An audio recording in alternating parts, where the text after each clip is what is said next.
Salut à tous. Aujourd'hui, on s'attaque à un concept qui a souvent l'air super abstrait quand on le voit sur un tableau noir, mais qui est en fait le moteur totalement invisible de notre quotidien. C'est la proportionnalité.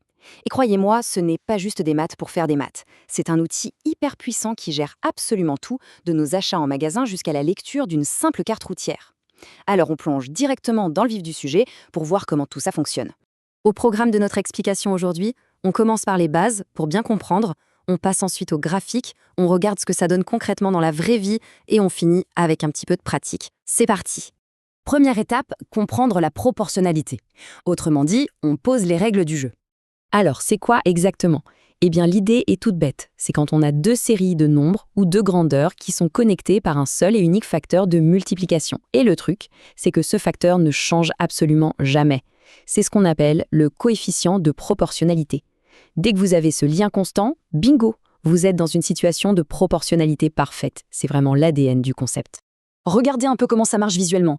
Si on prend la première ligne de nombre ici, en multipliant n'importe quel chiffre par 5, on tombe pile poil sur le chiffre de la deuxième ligne. 0,2 devient 1, 4 devient 20, 7 devient 35. Vous voyez la logique? Le coefficient est de 5.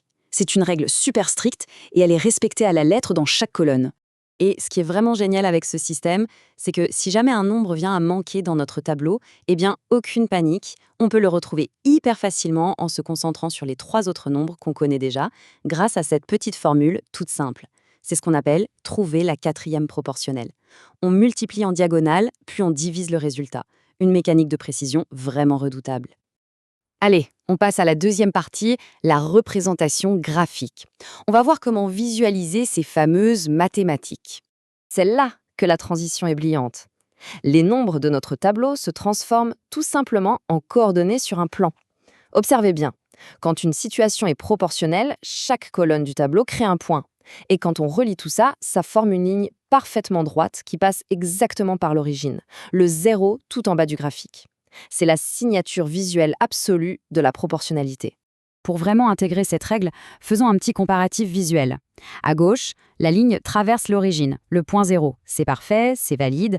Mais à droite, oui, la ligne est droite, d'accord, mais elle rate complètement l'origine. Et là, le verdict tombe tout de suite.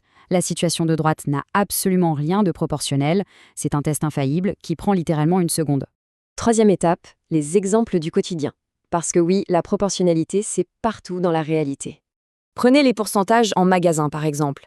Disons qu'on a un article à 13,5 dirhams et paf, il subit une augmentation de 20%. Qu'on soit en train de calculer une promotion ou d'ajouter une taxe, au final, les pourcentages, ce n'est rien d'autre que de la proportionnalité déguisée. L'ancien prix et l'augmentation évoluent main dans la main, complètement verrouillés par notre coefficient constant.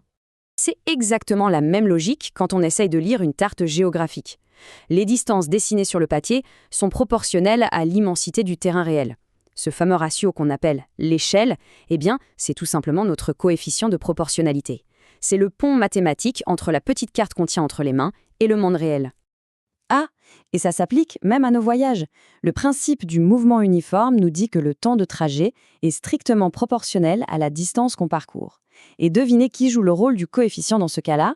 C'est la vitesse moyenne. Tant que la vitesse reste constante, la distance va s'allonger exactement au même rythme que le temps qui passe. Quatrième et dernière partie de notre explication, les exercices pratiques, on passe d'observateur à participant.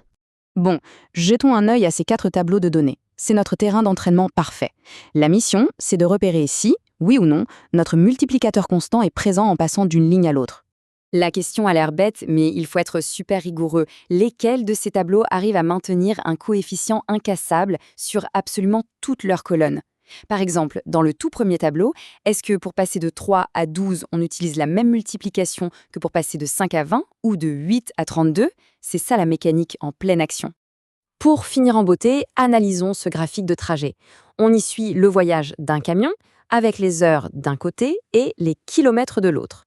Là, on doit mixer notre capacité à lire un graphique visuel avec le concept de mouvement uniforme dont on vient juste de parler. Et ça nous amène à cette réflexion pour clôturer.